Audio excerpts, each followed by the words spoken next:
నమస్తే అండి, welcome to VTV Telugu news. ఈరోజు మచిలీపట్నం పోలీస్ స్టేషన్లో మాజీ మంత్రి పేర్నాని ఫైర్ అయ్యారు. ఏం పోలీసులు తమాషా చేస్తున్నారా?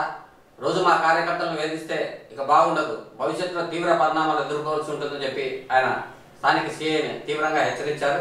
ఈ సందర్భంగా సీఐ కూడా ప్రతిస్పందిస్తూ మంత్రి అయితే మాకేమి ఇది పద్ధతి కాదు మాట్లాడడం, మీరు పద్ధతి మార్చుకోవాలంటూ చెప్పు మాజీ మంత్రికి సీఐ కూడా పరోక్షంగా ఒక హెచ్చరిక జారీ చేశారు. అయితే ఇటీవల జరిగిన మెడికల్ కాలేజీలో నిరసన కార్యక్రమంలో భాగంగా పేర్నానికి సంబంధించిన కార్యకర్తలు పాల్గొన్నారు. ఇందుకు సంబంధించి నోటీసులు ఇచ్చిన పోలీసులు విచారణ పిలిపిస్తుండగా ఆయన మాజీ మంత్రి పేర్నాని పోలీసులపై పై విధంగా స్పందించారు. ఆ విజువల్స్ కూడా మనతో ఉన్నాయి, అవి మనం చూద్దాం.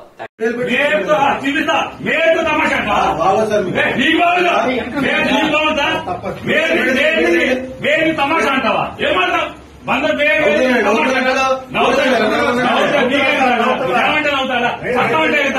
వెయ్యలేదా? మీ రోజు తప్ప మీ చెల్లో తీసుకుంటారా? రోజు స్టేషన్ వస్తారా? రావట్లేదు చేస్తారా? అదే అబద్ధం లేకపోతే సిసి కూడా ఎత్తి ఎందుకు వచ్చాడు అందుకు వచ్చాడని మాట్లాడతారు.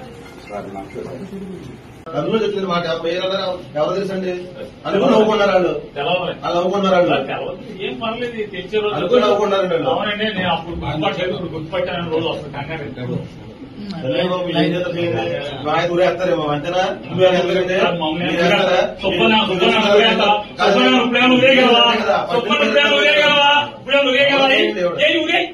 విచారణ ఊరే సుబ్బని నువ్వేం చేయగలవు? ఏం ఊరేస్తావేంటి? ఏం చేయగలవంట? ఉరేయగలవా?